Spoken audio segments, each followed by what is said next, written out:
Hi everybody, and welcome to Comic Line, a new show from ComicPop, where we just get into a particular story or graphic novel and then talk about a couple of the themes or ideas that came from them. On April 1st, Marvel Comics released an original graphic novel written by Rick Remender with art by Jerome Opeña and Pepe Larraz. It was called Rage of Ultron, or rather Avengers Rage of Ultron, and there's some dispute as to when it takes place in continuity, if it takes place in continuity. Here to discuss a little bit of those themes are my usual co-hosts Ben and Tiffany. So we've all read the title, Rage of Ultron, and so are there initial thoughts we want to talk about with regards to this original graphic novel? Well, we read it. It was read. I think the question is you said you had a couple of topics that you want to go over. Yeah. Do you have any questions for us that we could shed some light? All right, here's a question. With regards to many of the Marvel books that we take coverage of on Off the Rack and to some extent back issues as well, we have kind of this idea, this through line of Marvel continuity. Did this book trip you up in any way? Were you kind of like confused? Did the odd time setting and subject matter throw you in any way, or were you just immersed in the book? I was a little thrown off on this, only because I was fairly sure that when Ultron had been expelled from Earth, that had happened a while back, and he was just sort of floating out in space. Mm-hmm. So once we got to the end of the book and he was just floating out in space, I thought that had already happened, so that this was actually taking place before a lot of the stuff that we'd already read. Mm. Because we've also discussed Age of Ultron. Yes. Which should not be confused with Rage of Ultron. Even though they're only a letter off. Despite the fact that I think Marvel wants you to be confused with Age of Ultron. This is the theory that I'm throwing out there, which is that I think that Avengers Rage of Ultron is Marvel's response to the fact that Joss Whedon really liked the title Age of Ultron, despite the fact that the title Age of Ultron in the comics is referring to a story arc that includes most characters that Marvel Cinematic has no access to. Those being Wolverine, Sue Storm, are two of the major players in that story. Ultron also really has more of a cameo role in Age of Ultron. He's more of a looming threat, and then appears in the last, tenth of the book. And I think that anybody reading I think that anybody watching the movie Age of Ultron that comes out on May 1st runs to a comic book store and wants to pick up Age of Ultron or anything Ultron-related or Avengers-related, and they find the graphic novel or collected volume of Age of Ultron, are going to be incredibly confused and thrown off, and I think that Marvel expected that, and so they countered with this. Wait, so they countered with this so that people would either be like, oh, well, no story directly mirrors the movie. Right. Or they're just like, well, I mean, just here's a different one. Yeah. Is it a prequel? You don't know. Yeah, well, I think that this is their way of saying, don't look at the one called Age of Ultron, but Rage of Ultron. You'll like that one, because it's a lot like the movie. At least that's what I noticed, especially with Ultron's verbose dialogue or monologues and his tone. It felt very... I couldn't help but read it in James Spader's voice. By tone, you mean sort of disillusioned anger? Yeah. Misplaced affection? Mm-hmm. Petulant child? Yeah, I can see that. But it felt like all I could hear was the Ultron voice in the narration in those trailers. It wasn't like the Ultron where he's just going like, "Hey, it's so great to have you here. It's wonderful." There's no Ultron 8. No, Ultron 8 from Old Man Logan is a very different beast from any of the Ultrons we're privy to, from either Age or Rage. He's also very different than Beast. That's true. Thanks. Figure I'll answer the question that we first put out there. Mm-hmm. Because I didn't get a chance to. I was looking this way. Yeah. And he just didn't care. I didn't read Age of Ultron. I don't know what happened at the end of that. So almost none of this threw me. Okay. At all. At all. Even when people were being infected, out or infected, by the end, everything was back to normal. Hunky dory. The funny thing is, for me, the ending kind of confused me, and obviously we're going to get into spoiler territory, but the ending here where everyone is infected with the Ultron virus. Not everyone. All right, well, most of humanity and everyone on Titan. At the end, there's no moment where someone says everyone is not infected anymore. No, it's implied. Yeah. But poorly. But not especially heavily. And Spider-Man, for example, is infected with the Ultron virus and is turned into a techno-organic Spider-Man. Anyone who gets infected with the Ultron virus turns into sort of a mechanical version of themselves. Sabretooth decapitates him. Yeah. What happens then? You mean what happens when the Ultron virus is... I guess I didn't catch that he decapitated. I mean, it certainly it looks like his head is severed from his. I mean, he's ripping him apart. Yeah.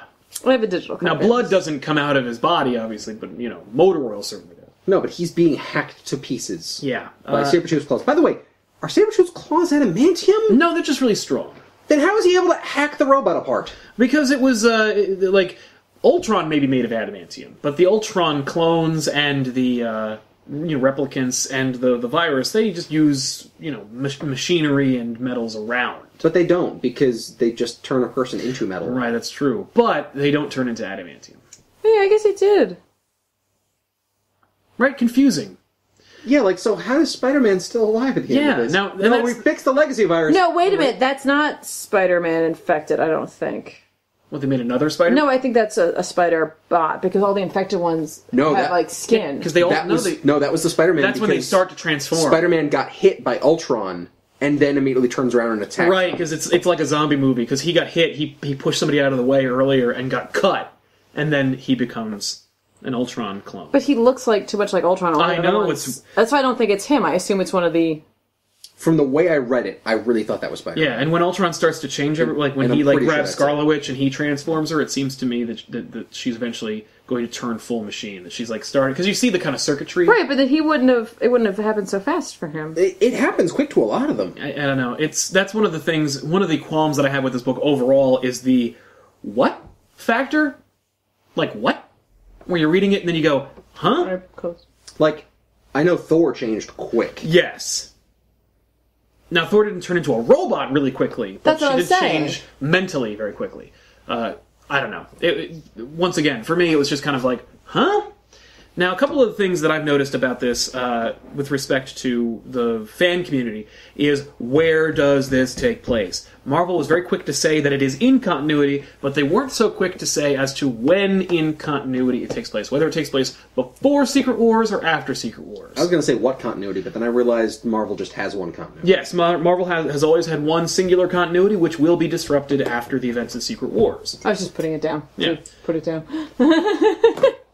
But I guess before we even get into whether it or where it falls, where would you like it to fall? Would you like this story? Do you like this story enough for it to be canon, for it to take place in the new continuity that will emerge from Secret Wars? I would be fine with it taking place in the new continuity if it was changed. Since it can't be changed because they're already finished, I would like it to be beforehand. Mm-hmm. I think it could work. Since I don't know how Secret Wars is going to go, I don't feel like I can... Well, Secret Wars is going to change... I know, but I don't know how it's going to turn out, so I really can't say if I would. All right, well, the status quo, at least, for certain characters, in particular Hank Pym. Let's talk about Hank Pym for a second, because Hank Pym's always been a character that Marvel doesn't really know what to do with. Mm-hmm.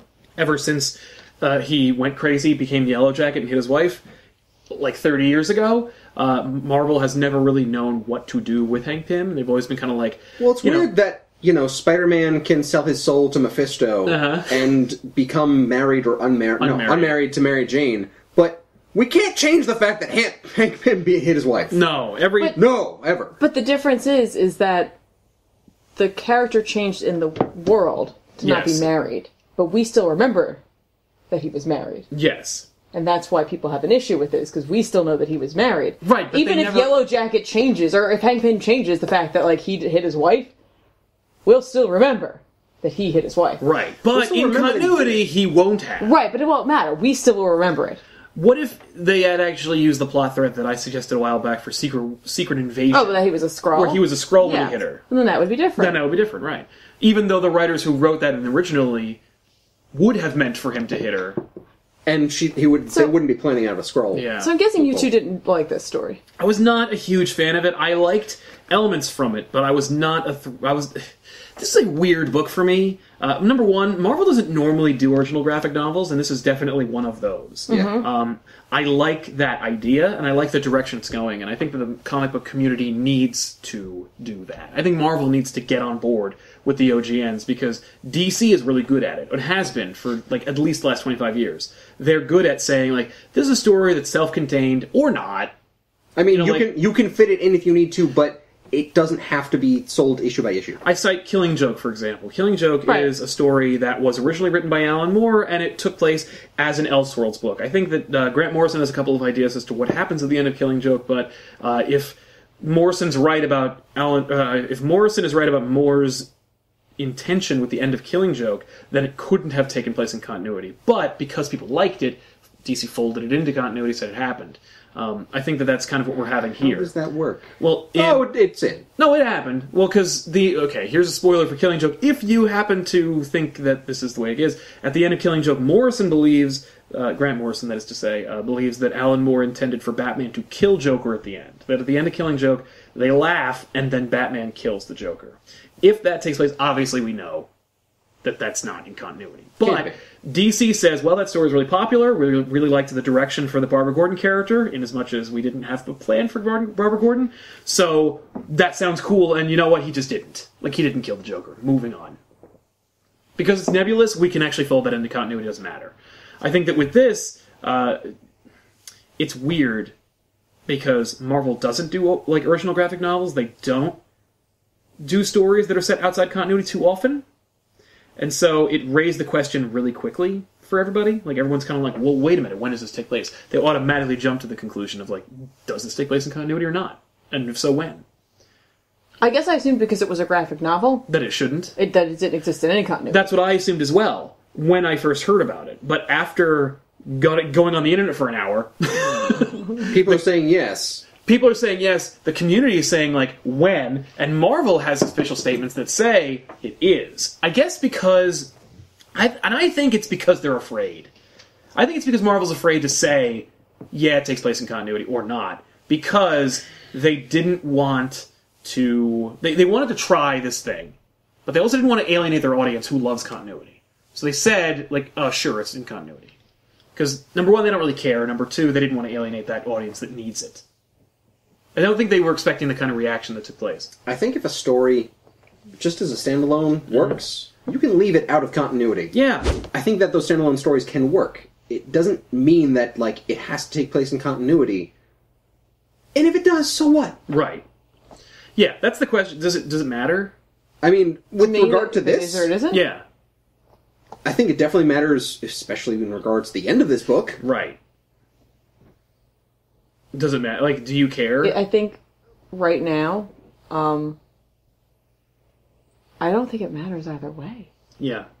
Like, if it's in continuity, if it's out of continuity, if it comes before Battle World, after Battle World, it's not going to matter. Well, yeah. It can also the only thing it's going to affect is people's interpretation of the movies. Which is already different anyway. The origin of Ultron in that is completely different regardless. Right. So, it doesn't matter. Yeah. What the heck is with the fact that, like, does it matter if it's in continuity? Because they can just change it, right? Yes. They'll do something, and then they'll be like, and now this is different. Yep. Well, and that's the thing, is that this could be that change. This could... Because for them, for Marvel and the movies, you know, they're all very concerned about making it fit, or making it make sense, or not confusing audience members. Really? Because they're kind of bad at that. They are really bad at that. But they also are really, like, bad in trying to make it make sense anyway. I cite the Agents of S.H.I.E.L.D. book, where they're like, people are wondering where Coulson is in the books, even though he only was created for the shows and the movies. I guess now he's in the comics, and he's just like Clark Gregg. Like, he's that. Right. So we need to... Because it'll confuse people, and people like it, so maybe it'll sell more books. Right. I think this is literally just them saying, either Remender had a great idea for what to do with Hank Pym, or Marvel wanted an alternative to Age of Ultron, the book, so that when audience members leave the theater on May 1st, they'll have an Avengers book that has Ultron in it that isn't really that baffling. But it would be. Yes, because it takes place in Marvel continuity, in as much as there's like Falcon, Captain America, Well, not and just that, Sabretooth, Wolverine. I don't mean just that. I mean the origin of Ultron. Like, it's not going to make any sense to them. Nope. So, like, I don't know. I think that's a flawed idea. That they're doing it just for that. The name certainly is strange, but it is explained somewhat in the books. Yes. It works with the story, yeah. Right. I don't know. I don't think they... I think it's just a poorly timed thing, and I think they just put it out because Ultron is going to be hot right now among comic readers and non-comic readers. Well, people are just going to search for Ultron. And there's also not a lot of great Ultron stories that are collected. So then you have this. Also, if they're saying that it is in continuity, but they're not unwilling to tell you when it is, it's because of Battleworld. Yes. It's well, yeah. in a few months, everything is going to change anyway. Yes.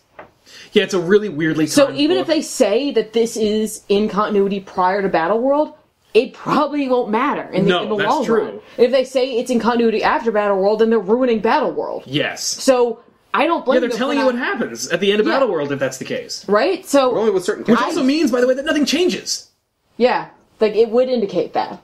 Because Cap's still old, and Falcon's still Cap, and Sabretooth is Wolverine, Wolverine's still dead. So if they say it takes place afterwards, then they're kind of showing their hand, or they're showing that there's no more continuity. Yes. And if they say it's beforehand, it's like, well, Well, then who cares? Why yeah, am I reading because I don't this? care. What if it wasn't the fact that there was no more continuity, but the fact that even with Battleworld, we still can't change continuity? It's like we had an event to change it. Yes, and and we it still still don't. can't happen. That's what we're saying. That's how strong Marvel's continuity is. Well, it would be saying one of two things. It's saying either it doesn't matter, Yep. or it didn't change. Yeah. Well, here's a question. So, like, that's why, like, that argument, like, the question, yeah, people, like, I understand the fans want to know, but Marvel's not going to answer it. So really, it just shouldn't be in continuity, and we should just take this story as it is. I think it should be Face value. I think it should be an original graphic novel. It should not. I think it could take place in continuity. I think it could, but it doesn't matter. No, and it should have come, I don't think they should say anything. it should have come after Battleworld, but they wanted to hit now. Yes, because it has to be out because before Ultron's the movie. movie. It's Yeah. also hitting around the same time Convergence is starting. Yes, which is also kind of a lousy time for it to come out. But It isn't. It isn't. But you know what? But it's You're it's an right. offering because it's like people know about Ultron coming out. Yes. Like the movie coming out, and it's like, oh, an Ultron book.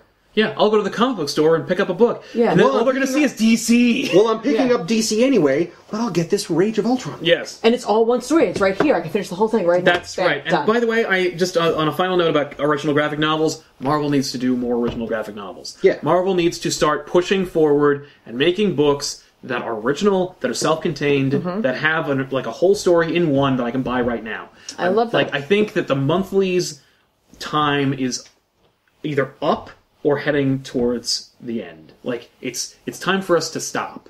All right, but they're going to do a 4-month-long event where it's the death of monthlies. That's exactly what they're Do going to do. you guys want to talk at all about? We got to talk. The story? Yeah. Yes. Well, I was going to say we have to talk about Pym. Yeah. And I think we can get through the story in that way. At the Yeah. end, Pym becomes Yeah. Spoilers. we already no. Yeah, it happened. I know. I'm just saying. Like what? Pym is Ultron now, or he's Pym is Ultron in this book. Question, really quick: do you like that in continuity? In terms of this story, yes. Yeah, but from now on, let's say like you're picking up books in 6 months. And Hank Pym is Ultron? Hank Pym is Ultron. They got to fight him again or something. Yeah, I'm fine with that. I really am. I think that's their solution to the Hank Pym problem. Number one, Hank Pym isn't a superhero. Number two, Hank Pym isn't a movie superhero. Number three, What are you talking about? He's not an Ant-Man. he is an Ant-Man. He's played by Michael Douglas. Yeah, but he's not going to be Ant-Man. No. Oh, shit. So it's their way of like, That's interesting. let's get rid of this Hank Pym problem. And like, sure, he hit his wife. He's also Ultron. He's a bad guy. I think that's their way of like going like, we solved our Hank Pym problem without making him necessarily a bad guy, because anything he does, if he's Could a be bad guy, attributed to the Ultron aspect. exactly. So yeah, it's kind of a cop-out. it is a cop out, I don't think so. but it's a brilliant cop out for me. I'm like, yeah, genius. Like good way of having your cake and eating it too, Marvel. But yeah, for the story, Hang on. Oh, no, go ahead. I was just gonna say the story itself. Ultron loves to talk. I'm fine with that. I didn't see him talking all that much. The opening, yeah, Ultron talks a lot. No, I thought most of the monologue Was Pym? Yeah. Well, and for me, it's both. No, it's him. Yes, Pym. It is Pym, yes, I know. But I'm saying, like, the things that Pym is saying are also echoing a lot of things that Ultron is saying. And I have no problem with that. When I was first reading the narration, I thought it was Vision. Oh, no. I think you're actually supposed to not be sure in the beginning.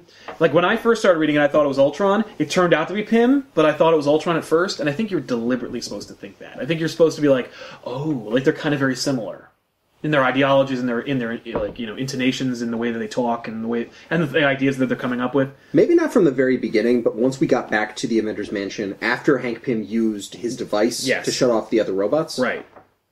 And they're sitting around the tables like, Tony Stark once said of me, you know, I'm self-doubt personified. Right. Oh, there was never doubt in my mind that was Pym. I thought that was Vision. I really thought that was Vision for I thought that was Vision 2 to 3 too. pages until I realized it was Hank. No, I mean, like, I know this book is called The Rage of Ultron. But it's not Ultron, it's Vision's rage. No, it's not Vision's rage.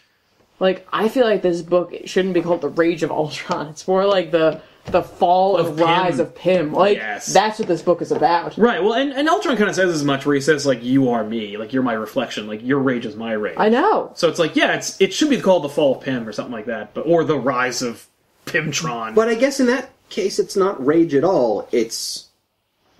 what is the lack of love? Well, really? that's the thing. Like, it's not rage. That's what they say it is. That's what Arrow says. Is that no, it's self-loathing, rage, I guess. Yeah, but the self-loathing of Ultron. Yeah, exactly. The emo of Ultron. Love defeats Ultron, which is kind of crap. Thoughts? I thought that was really shitty. No, love does not defeat Ultron. Love defeats Hank Pym. Yeah. And Pym is Ultron. Yeah, No, Pym is not Ultron. Alright, look. When I first read that, I was like, Let me think of Carnage. That love gun. Yeah. But then I was like, but it's not defeating Ultron. Hope gun. It's not defeating Ultron. It's giving the thing that Hank Pym lacked the most. Right. And as I was considering that, the book got really incredibly sad for me. Like, it's... like, when you guys are talking about how this is a cop-out for Marvel, for getting rid of Hank Pym, no. It's almost like a mercy killing of Hank Pym. Because Hank Pym will be plagued by Ultron for the rest of his life. Yes. If they had not done this, every time Ultron shows up in any incarnation, Hank Pym is going to feel like absolute crap. He's never going to be able to grow as a character. You know what I mean? Like, the depression he feels, the anger he feels, the fact that he's shut down, like, to see him as Yellow Jacket, like, when they first face him, and then to see him later on, I was like, this man has just been worn down by himself and the perception he has of what everyone thinks of him because of his intense guilt. And when he becomes Ultron, it's like... It's like his metamorphosis. I know. Like he's completely... Well, no, I don't even think it's that. He literally, like, not only does he feel guilty about the human lives that are lost, and the fact that he created Ultron, but the fact that, like, he treats him as a child. Right. Like, that is his child, and he abandoned his child. And in becoming one with Ultron, it's the ultimate punishment, and also the ultimate, like, look, I do care about you, yes, and we will be one, and we will, like... And that's the thing, like... And, like, so when he's defeated by love... Right, that's fair. But he realizes that Ultron is not a person. Well, at least he's... I think that's a lie he tells himself. Is Yeah. that, like, the machines are not Because alive. as soon as he accepts the fact that they aren't, then he realizes even more so that he he's a betrayed failure. his son. Yeah.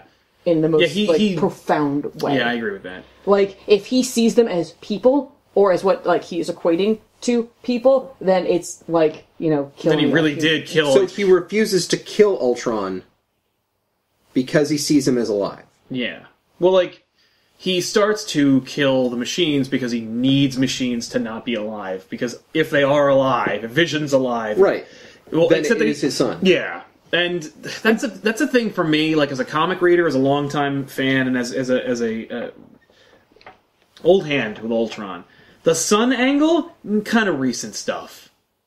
Like, them retconning the whole son angle was a little wearying for me, as far as, like, alright, like, that's kind of new. Well, like, the idea of him being... Like, whenever Ultron would acknowledge Pym and call him father, it was always father with like quotations or father being like really derisive, like hello father, like he doesn't care, like he didn't believe it, he didn't give a shit about Pym, he didn't care about like his parentage. And then with this, Remender's exploring new ground with Ultron, also establishing that there was always that way. No, when Ultron's talking about him as a father, I still didn't take it. Like I feel like the father-son connection is more on Pym's side than it is on Ultron's side. I think that Ultron does, in this story at least, acknowledge Pym as his father. It feels like a love connection with him. I agree a lot. Or lost love. Right, because of what they establish in the first story, the prequel story, where he like comes back to kind of get Pym / rescue him, and his betrayal. Which Ultron is that? That's Ultron. The first Prime? Ultron well, Prime. Well, not really, because we do see, Ultron 1. Yeah, they're all Ultron. Very different. Like, Ultron's consciousness is always the same Ultron. Right. It's just that they're different bodies. So, like, Ultron 8 is still Ultron. Even really? Though... But Old Man Logan is that Ultron reformed. That's impressive. This Ultron... Like, that was an Ultron... Maybe that's Hank Pym! Yeah. That would be amazing. Yes. I'm finally going to be a great dad. Hank Pym turns out to be the best dad. That's true. At the end, Wasp mentions that he put himself into there. Essentially. Right. That he he put himself into Ultron. The plan with Vision was actually. Oh no! I'm sorry. Yeah. I meant when he created Ultron in the first place. Oh yeah, that he put that himself. It really is just the fact that he did not love himself. So his lack of love was just infused into what Ultron was. Mm-hmm. I wonder if it's that, or if it's just the way that he programmed him. Because I know, when he's having the flashback to Ultron 1, he's like, I don't understand why you don't see the positive in things. Yes. And I'm like, is that the moment he realizes it didn't see the positive because of how he Yes, I think that's exactly what it was. And that's when he points a gun at it. He's like, no, I'll just kill that problem! Yeah. Well, yeah, because he says it's broken. And, I know earlier on, broken, which I loved that, because, that was such, at the beginning of this book, he mentions that, he's like, am I so broken? Yes. And, we never hear it again until then. And I was like, that was a great, they just threw that in there. Mm-hmm. But if that's the case, then every time he's built Ultron, he built it the same way. Right. Well, Ultron builds himself. Oh, well, I meant after that. But yes, one. after that, the one that he actually builds. He still keeps making the same. He built it in that way, where it looks at the world a certain way because that's how Pym sees it. Right. So the fact that Ultron does have a connection with him and feels love. Yeah. You know what I mean? It's probably because of the way that Pym programmed him. Yeah. And he's seeking it. But he also doesn't understand. Because Pym is seeking it. Yes. Because Pym wants it. Right. But does Ultron actually feel love? Because apparently Pym doesn't. He may care about others, but he can't love anyone nearly as much as he should be able to because he doesn't love himself at all. I think it's because he doesn't understand it. Right. And he doesn't believe that anyone could love him because he's so self-loathing. But he still wants it. Not being able to understand it is different than not feeling it. Yeah, well, I don't think he understands it more than he doesn't feel it. I think it's just more he's kind of out-thought himself out of feeling it for people.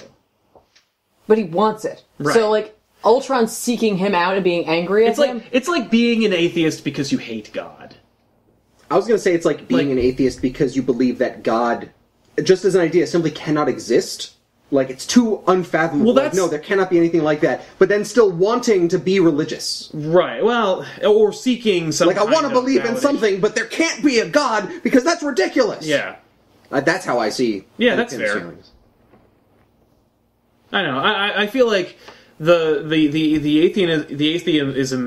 atheism angle on Hank Pym is number one ever present in this book because he says I was 8 when I stopped believing in God. Yeah. And it's yes, but did you I was too smart for it. Sure, you were also 8. You also are emotionally undeveloped. Maybe that was the point though. Maybe we pick up on something at that point that there's something not right with Hank Pym. Yes, the Pym is in fact broken, and Pym just doesn't acknowledge it until when with the hitting of his wife, then if you take this Hank Pym and you look at that again, it completely changes the. It's because it's not that he was angry at her. No, he's disconnected. And he can't understand why she loves him. Yes, and definitely. And because of that, he can't handle it. That also explains why they can never work out as a couple because they always try to get back together. Yeah, and it never works. Exactly. So I think but they have that great moment, you know what I mean? You see how they can work and everything like that. Yeah. But just like in life, you see people who like work together, but it's not there's something fundamental at the core that can't actually work. Right, and like I understand if this idea that Pym treats Ultron like a son isn't present. It's prior, not, and but for me, this really works. Yeah. To explain who Hank Pym is and his actions, it makes more sense to me. Because the loss of a child, is especially it's debilitating, right? And this is a weird situation where typically the loss of a child, sure, it could be from one parent if the other parent isn't present, but two people created that child. Yes, regardless of your family situation, it did take two people to make that child, no matter what. One person made this. Yes, there is no other half to this equation. I think Ultron is the other half. But I don't think it's the child aspect. I really think it is the other aspect of Hank Pym. Only because when he sets him off on the rocket initially, when he put him in there, and if it was really a childlike thing, no, I believe that you are my son, and I have to send you away, I think Hank would have stayed in the pod with him. I think he wouldn't have been able to abandon it like that. I think he knew that he was trying to get rid of this other evil half. Of himself. Subconsciously. No. I'm taking all the bad parts of me, and I'm sending it into space. There. Yeah. Now I'm fixed. Right. But he's not, clearly. No, and it's also a good lesson. I don't know. I like that kind of metaphor because it says you can't ever run away from your problems. No, I understand the idea of it mirroring him and being a reflection, and him, also if you bring Vision into this, it's really messed up that the reflection of Hank Pym is Ultron, but the reflection of Ultron is Vision. Yes. And, it's so messed up because really it should be Hank Pym and Vision, but it's not. And I like that. But it's also aspect. why Vision and Ultron, or why Vision and Pym have such a problem with each other. Oh no, I know. Story. I know, and I completely understand that. But I feel like Pym's change, his categorical change after at the end. after Ultron is sent away. Oh, I see. Okay. Doesn't make me think at all that he's I'm fixed now. I think that point on is you could just watch on a graph him spiraling down into depression. I agree that he's spiraling into depression, but I don't think he's realizing that. He may understand he's depressed, but I don't think he understands why. Most people don't know why. Well, that's exactly. That is what depression is. I'm saying we as readers understand that it's because of the fact that he messed up everything. He's to blame. Yeah, he fucked up everything. He's to blame for any of the deaths that took place during this time period. Yep. He created this with his own hands. He programmed it. Yeah. Based on what he thought. And his own brain pattern. Yeah. So he's the one who actually killed people under Ultron's. Exactly. But he in this specific instance, he's dealing with something that calls him father, and he looks at it as a child. Right. But if he were to go with it, Ultron would use him. Oh yeah. You know what I mean? Yeah, Ultron is irredeemable as a character. So Hank Pym is irredeemable? That's the question that, at the end, we don't really know. At the end of the story here, Hank Pym becomes Ultron, and we're treated to this idea that Ultron now has a dose of humanity in him. We literally visualize by having a human heart that is visible through the suit. Yeah. By the way, we'll wrap it up with the thoughts on the new Ultron design, but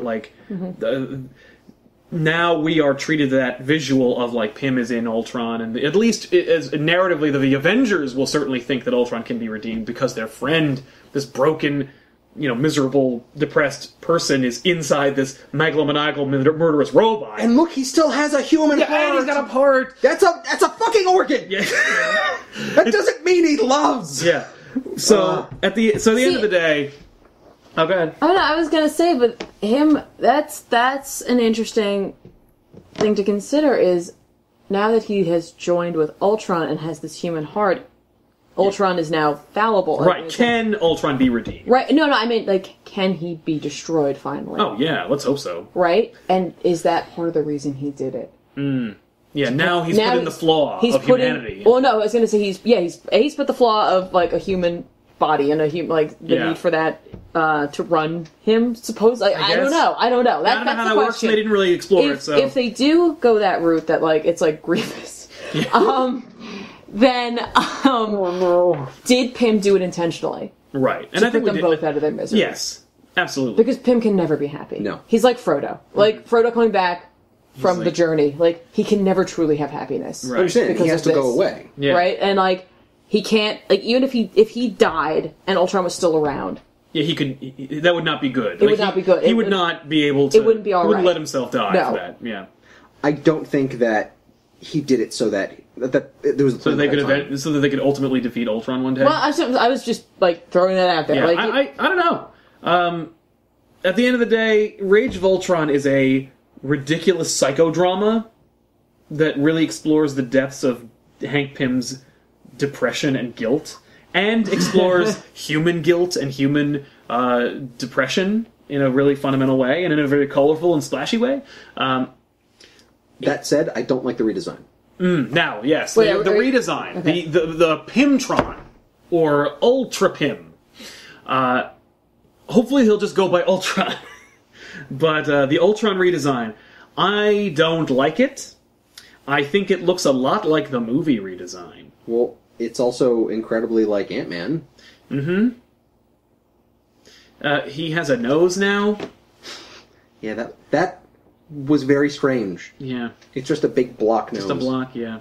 Iron It's Man like someone had stuck a nose. Lego on his face. Yeah. No, it isn't. He has a nose. No, I know, but it's not like a block. Like, it has shape. They give, like, a nostril area. Why? Oh, it was Shadow. I didn't see that. Because the Vision has a nose, doesn't he? Yeah, but that's to make Yeah. us feel better about looking at him. Yeah, because he actually looks like a person. Yeah. Ultron doesn't.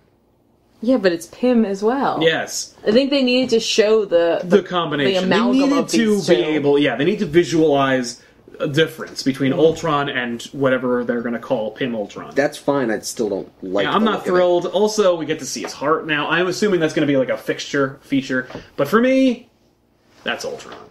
This cold, empty machine where he can't move his mouth, and when he's activated, you just see this crackle of energy come out of his mouth. I love it because it's the so. mouth can open and close, but like it's a hinge. Yes, That's it. If anything, I don't even think it's a hinge. Although it is a hinge, you can see a little. Yeah. I understand, but this technically is an Ultron. No, This it's is true. It's a new character. character who has the rage of Ultron and the humanity of Pym. It's a new character, but at the same time, it is still Ultron. Yes, because they It spend calls itself Ultron, and they at also the end spend a the lot of book. time, and effort for Ultron to say like, "You are me, I am you." Or, and this is the strange thing: does it cease to become Ultron now that it can love? I don't know if it... Okay. When he hit it with love, I didn't think it was he could love. It was he felt love. Well, that's it. Well, but he's capable it's of that love Hank because he Pym has can humanity. finally love himself. Yeah, maybe. Like, he finally loves himself. He's not self-loathing Well, if he- anymore. well- And only Hank Pym, not necessarily Ultron. Well, now that they're both the same person, or they're the same entity, like, Ultron can eventually love himself. Now the question is, what will he do with that? And naturally, because he's a villain, Ultron will probably learn to be even more monstrous and megalomaniacal, because, like, we all know that great, horrible, despots and dictators are very much in love with themselves, and unfortunately they're capable of great evils as a result. Ultron hates himself and still manages to kill people en masse. but So because he thinks they're insignificant. right, because they're, yes, and now maybe his interpretation will be altered slightly. Maybe it's not the fact that he's like, well, no, you're no longer insignificant. You're significant to each other, and I'm going to Yeah, I don't use know, that. take that away from you. I don't know. See, now I thought that like when he leaves, it's like It's exile, like it's self-imposed. it's Yeah. overwhelming. Incredibly. guilt. Like I Yeah. know, like the idea was he was supposed to get rid of the love, or it was supposed to The rage. to get rid of the rage. But I think what happened was when they merged, like they're like, oh, I'm Ultron, and then it's like you can love or like you can feel love. yes. But it more or less it overwhelms the Ultron part of Right. it, I suppose, and like the guilt is just because like the flashback we see is of Because course of him making Ultron 1. yeah, and saying that it's broken, and he realizes that he is broken. Like it's the almost problem isn't like the problem isn't just Ultron. Yeah, the well problem is him. now that they are in each other's heads, they can see each other's perspectives, and they're like, oh. Well, Yeah. it's not just each other, like, they are each other's Yes. perspectives. Yeah, so they're like, And oh, shit. Before we wrap up or whatever we're gonna do Yeah. now, can we talk about like the real victim of all of this? And like I feel like Vision? right at the end, yeah, it's the Vision. Like yeah.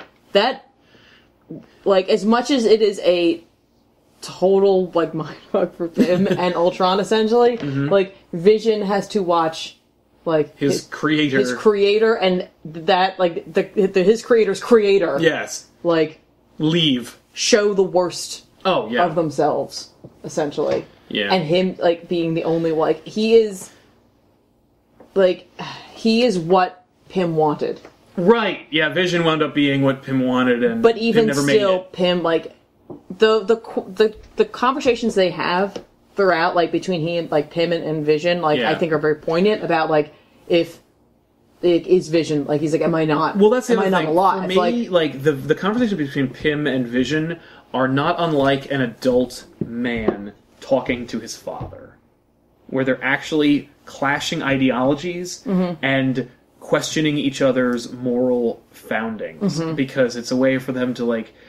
It's almost like Vision is Pym's surrogate son, or the son he always wanted, but they also kind of play away from that. They shy away from that deliberate, that open, obvious connection by reinforcing the Ultron relationship. And I think that they do that though, because I'm sure every time Pym looks at him, he's like, I couldn't create that. Yeah, but the monster I created you made this. Yeah, and Vision is a great hero, and he's actually more human. And like, that say Pym. Something about Ultron though? Yeah, that Ultron actually is capable of great deeds. Does that mean that through Ultron, Hank Pym was capable of this, or that he never could? That would be. I think that's a point that like Janet would make, is like, no, like you are capable of good, because even though you created this monster, it created a hero. And I think that... But he could never see that. But no, but Pym would look at it from the other perspective of, I am so fucking ruined that the monster I made was better at making a perfect android than I was. Right? And like, I appreciate, like, I know it's strange that like we lost so many characters in this, and like, because due to the infection. But it doesn't matter, because the story isn't about them, but you have to do something with them. You gotta do something big. Because like have an Ultron planet. You can't have like Wanda Maximoff there and then question if the Vision is human. Yes. You have to get rid of her. Right, because they were married and they had children. Yeah, you can't do that. You can't have her in those frames. Right, have her be like, no, he is. Like, have her like really like champion his corner. And the same, you can't have Janet there. You can't have Spider-Man there. You can't have any of the characters who like or the most human. Right. Or the most. You need to have the soldier. Yes. Who like you need to have one person. Yeah. Captain America there, someone like that, who's just like, we need to, I need to just have... Get the job done. We need to do something here. Yeah. And it's really between Pym and Vision and Ultron. You know, like, so as weird as it was, as I was reading it, I was like, I understand why we're getting rid of these characters. Yeah, I was actually surprised that Spider-Man lasted as long as he did. And I was like, but then when he got cut, I'm like, this is like every zombie movie. I missed that entirely. I know you were like, you don't have to read I read all the dialogue. I read it all. Because I really liked it. Yeah. Like, I liked it. I liked what Ultron had to say. I liked what Pym had to say about himself. Right. I really thought it was funny how, like, what a monumental issue Sabretooth had with the love idea. Yes. Like, look, if you start telling me about how love is going to solve all of this, I'm going to cut you to ribbons. Yeah, I'm going to gut you. I'm going to gut you on principle. I liked that response where he's just like, that's because you're an asshole. It's because you hate yourself and never experienced it before. Ooh, you got me! Damn it. So yeah, Rage of Ultron. I think Rick Remender did a nice job. I think this is one of the few things that Rick Remender's written that I'm like, nice. Good job. I think that, because I went into this... I think it's the format. I went into this and I had no idea, like, clearly I didn't know what this was going to be about. Because it's called The Rage of Ultron. And then what it turned into, and like, I'm really glad it didn't just, like, it didn't throw into the deep end of the pool. We built up to it being a Hank Pym book. Yes. A Hank Pym Vision Ultron because nobody book. wants to buy a Hank Pym book, but if you're tricked into buying a Hank Pym book by calling it Ultron. Yeah, but Ultron's still, like... No, it's integral. It's just, like, it wasn't just a fight. It wasn't just Ultron trying to take over the world. There was, like, this incredible depth beneath it. Yeah. Whether or not that's what you wanted or not, like, I wasn't expecting it. No. Well, also take into account the fact that, like, the art in this book was fantastic. Oh, yes. Okay. Really good. Hang on. There's like a million artists that worked on this, right? Yeah. And there are some... Like, most of the panels are great, and there are some stunning panels, and there are some panels I'm like, what the hell happened here? And that I had a problem with. A little bit. I thought it was pretty consistent. I was actually surprised there were multiple artists working on the same book. There, like, I didn't realize, and then when I read through the credits at the bottom, I was like, that's where my problem was. Yeah. There was... I'm gonna find... Because Ben's looking at me like, fuck you, I don't believe you. No, I thought there were two, right?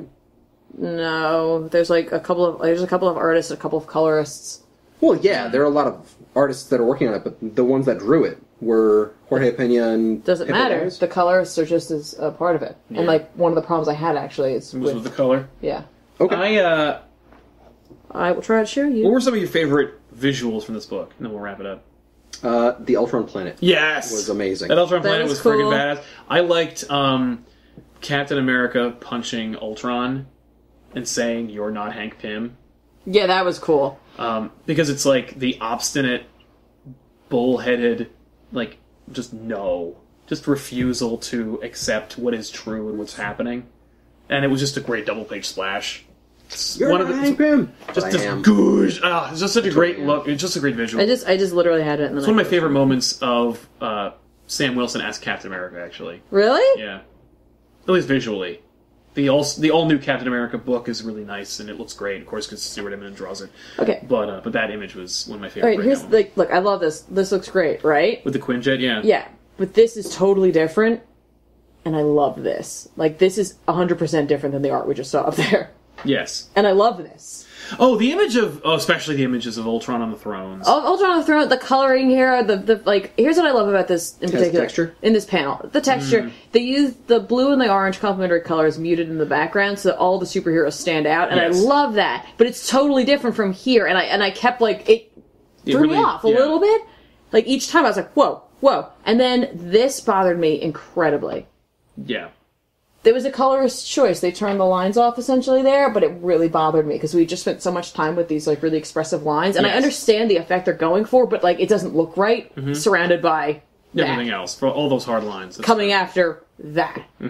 So like it was little things like that, these little strange decisions that were made, and like it's what made me completely not surprised it was a team. Yeah. It was a team, and that's fine. Like, when you're working in a team like that, you're going to have things where people don't talk about it with and the each fact other. is, like, that's how you get a graphic novel out. Yeah! And so at this time. And I totally understand that. And, like, that is not, like, a don't buy this book. I would or absolutely... a don't do this format. Like, yeah, like, no, that doesn't mean that at all. I'm just saying, like, it was just something I noticed. And I was like, ooh, okay. But, like, made up for entirely, like, oh, I just made it go away, with pages like that. Like this page, like that panel there. Like I'm like, and whenever this came up, like this kind of art, I was like, is that your breakout image, or is there? I think this was like I was thinking specifically of all the heroes converging on the and like it's the strength, it's the strength of the line art, the strength of the colors, and like the illustrative quality of it. Like I feel like a lot of thought was put into some of these panels, and that's kind of what I guess felt like. There was some thought, way more thought put into certain panels. Which makes sense to some degree. Yeah. And then other panels, they were just like, that's true. Here. You know what I mean? And like, I could just feel it. Yeah. And it's like, yeah, as an artist, I can imagine that. But like you said, I didn't really think about the fact that this came out as all one lump thing. So like, it makes sense that there, like, some things are going to be. It's also well bound. Yeah. It's also a very nice book. No, it is. It's like the book looks great. It's $25. It's a lot. It is a lot. It's a lot for a 110-page But it's comic. a 25 hardcover bound. That's the only version I've seen of it, and I don't know if they're going to do a soft on. I don't think they will, and I'm kind of glad for it, because I have other hardcovers that Marvel does, and Marvel does really nice hardcovers. There's one called Spider-Man Family Business, which we should probably do at some point. Oh yeah, I saw the cover to that. That's also another painter artist, and it looks great, and it's a beautiful bound book. And Marvel's really... When they do decide to do OGNs, they really come out nice. I wish they would do more of them. They used to do more. That was fun. That was an awesome image. That was a great image, image, and then the planet coming through. When I saw that, I was just like, oh, is that? At first I was like, what am I looking at? Oh. Yeah. I'm a dumbass. So there you go. Rage of Ultron, written by Rick Remender, with art by damn near everybody.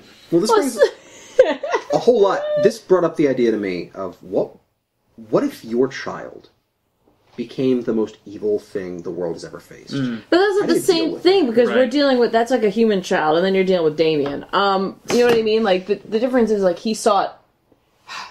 When people have a kid, right? Like, at no point do you think that this kid is going to be, like, the greatest and, like perfect part of humanity. You know what I mean? Like, if you have a kid, you have a kid... I think parents do think that. I don't think that they're going. Like, I don't think that most realistic parents. They're proud, but they're not. Proud, but it's not the same thing. Hank Pym created Ultron to be the embodiment of the best of humanity. Yes, he created Ultron, and then it turned into this. Yeah, I think it's really different. Like, if you think about having a child and it becoming like that, as opposed to creating something specifically for this, and then it turning into humans are inherently flawed, and so as a result, if your human child were to go bad. You kind of get it, because humanity, like, sometimes humans fall, and they're capable of mistakes. If you build a machine, and then it kills, like, everybody, that's kind of on you. Yeah. As opposed to... I mean, like, although I have read, like, there are parents who are, like, of, like, serial killers or murderers or people who have like, done it to their kids. Or who are, like, overwhelmingly guilty. Like, who feel horrible. Yeah. And maybe they didn't even do anything wrong, but, like, that's just... Right, and I think that is a closer analogy to what Hank Pym is going through, because Hank Pym looks at it. Yeah, that's what but I don't think it's the same thing as, like, your child becoming the worst thing ever, becoming Hitler. Right. I hate to discuss it. Like, Hitler. Like, I don't know, because with Hank Pym, it was the fact that his brainwave, like you said, like, he imprinted his brainwaves on there. It's the way he programmed it. He programmed it for this purpose. Like, he was like, "This is what it's going to do," and blah blah blah.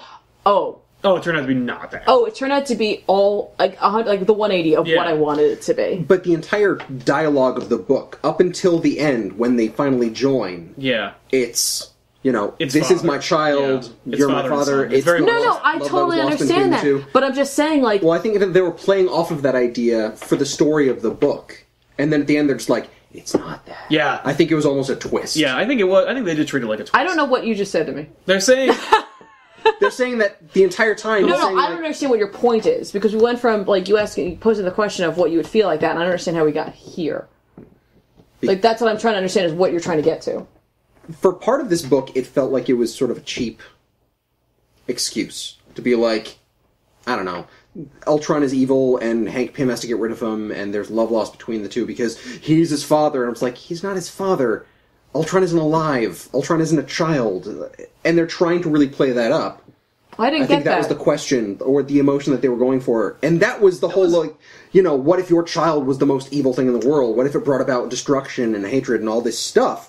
But, at the end, you're just like, no, it's not his child, it's him. Right. I think that's what they threw out in a way. No, but it's still, okay. Because the problem is, it's like, it's... Alright, I think for most of the book... We don't even, we remember Ultron, but really it's the question of, for the longest time, of if a robot, or if an android is human. Like, that's really the first question it poses to us, and Hank Pym's, categorical. Like, no, it's not, but you're different vision. But he also knows that he's wrong. But, I know he knows that he's wrong. And we as the audience know that he's wrong. Yeah. But what I'm saying is that, it's not until later on that we find out that he knows that Ultron is coming back. You know what I mean? Mm-hmm. So, the idea that you're saying that, the whole time, most of the book, or half of the book, is that he needs to get rid of Ultron because Ultron is evil. It's more or less he needs to separate himself from androids in general, so that get everyone on his side. Right. For when Ultron returns. Because he's I know you guys are going to fail me when it comes to this, because, I know I'm going to falter. Well, he also has no faith in anyone. He's no faith in anyone, not himself. Yeah. Despite the fact that he also has to have faith in himself in order to have the hubris to create artificial life. Right? What a douche. Well, he did. I know. And then look what happened. Yeah. Well, and I mean, I guess if you asked me instead if I created something, or if I, genetically engineered a child, or built something like that, and it turned out to be like that, what would I do? I don't know. I just feel like the pain... And, the guilt that Hank Pym feels, a part of being, obviously there's biologically something wrong. Mm-hmm. You know what I mean? Yes. There's, an imbalance in there to begin with. It's just, it's different than, if your kid, turned out, human. went out and, murdered a bunch of people. Right. You know what I mean?